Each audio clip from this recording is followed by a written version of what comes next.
রাধে রাধে। ওম নমো ভগবতে বাসুদেবায়। ওম নমো ভগবতে বাসুদেবায়। ওম নমো ভগবতে বাসুদেবায়।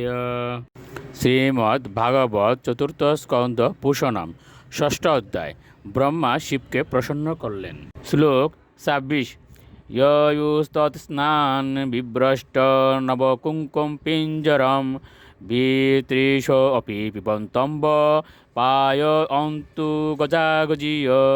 অনুবাদ: দিব্যাঙ্গনাদের স্নানের ফলে তাদের গাত্র ভ্রষ্ট নব কুমকুমের সংযোগে সেই দুটি নদীর জল পীতবর্ণ হয়ে ওঠে।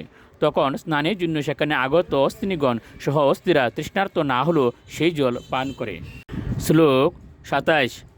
তারেম মহারত্ন বিমান শত সংকুলাম দুষ্টাম পুণ্য জন স্ত্রীবীর ইয়তাকম শতরিদগণম। অনুবাদ: স্বর্গবাসীদের বিমানগুলি মুক্তা, সোনা এবং বহুর মূল্য রত্ন খচিত। আকাশে কণে কণে বিদ্যুৎ জলকের দ্বারা উদ্ভাসিত মেঘরাজির সঙ্গে সেই স্বর্গবাসীদের তুলনা করা হয়েছে। শ্লোক 28। ইত্যাক্ষ সরপুরীম বনম সৌগন্ধিকম চ তৎ ধ্রুময় কাম দুগৈরিদ্যম চিত্রমাল্য ফলচ্চদৈ। অনুবাদ: ভ্রমণকালে দেবতারা সৌগন্ধিক নামক সেই বনটি অতিক্রম করলেন, যা বিবিধ প্রকার ফুল, ফল এবং কল্পবৃক্ষে পূর্ণ।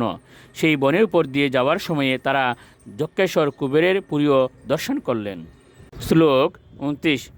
রক্তকণ্ঠ কগানিক সরমণ্ডিত শটপদম কল অংশ কুল প্রেষ্টম করদণ্ড জলাশয়ম। অনুবাদ: সেই দিব্যবনে বহু পাখি ছিল, যাদের গলার রং ছিল লাল এবং তাদের মধুর স্বরের সঙ্গে ভ্রমরকুলের গুঞ্জন মিশ্রিত হয়েছিল। সেখানকার সরোবরগুলি কলংশ এবং করদণ্ড মৃণালসমূহের দ্বারা সুশোভিত ছিল। শ্লোক 30। বনকুঞ্জর সংগৃষ্ট হরিচন্দন বায়ুনা অধিপুণ্য জন স্ত্রীনাম মুহুরুন্মতয়ন্মন।